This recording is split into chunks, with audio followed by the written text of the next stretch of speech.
अजित पवारांचं वैशिष्ट्य आणि वेगळेपण काय होतं, मी ज्याप्रमाणे उल्लेख केला, मातीमध्ये वाढलेला माणूस, त्या मातीतले गुण दोष सगळे असतील पण मातीतला नेता, ही सगळ्यात पहिली गोष्ट. दुसरी गोष्ट म्हणजे नो नॉनसेन्स, कामाचं बोला. लक्षात घ्या, पिंपरी चिंचवड महानगरपालिकेची निवडणूक ही अजित पवारांमुळे विकासाच्या मुद्द्यावर आली. ते जर नसते तर वेगळ्याच मुद्द्यावर ही निवडणूक गेली असती. यश आलं अपयश आलं हा मुद्दा वेगळा. एक लक्षात घ्या, यश कुठलंच अंतिम नसतं आणि पराभव सुद्धा कुठला शेवटचा नसतो. लढणं महत्वाचं आहे. अजित पवार हा लढणारा माणूस होता, नडणारा माणूस होता.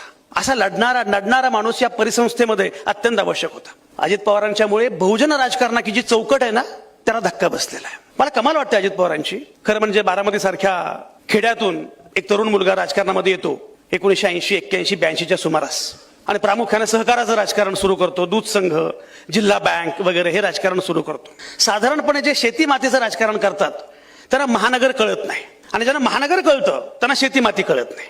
अजित पवारांचं वैशिष्ट्य असं की त्याने शेती माती सहकाराचं राजकारण केलंच, पण महानगराची जाण त्यांच्या एवढी कोणालाच नव्हती. पिंपरी चिंचवड नावाचं महानगर जे उभं राहिलं ते अजित पवारांच्या द्रष्टेपणामुळं हे अजित पवारांचे विरोधक सुद्धा मान्य करतात. आणि एक लक्षात घ्या, मी तुम्हाला म्हटलं ना, हा खरंच खूप, मी तुम्हाला सांगतो, अजित पवारांवर जेवढी टीका मी केली तेवढी कोणीच केली नसेल. टीका केली, हल्ला चढवला, विनोद केले, पण मला फोन करायचा, संजय राव काय माझ्यावर सुरू केलंय, ठीक आहे तुमची भूमिका आहे, मांडत राहा.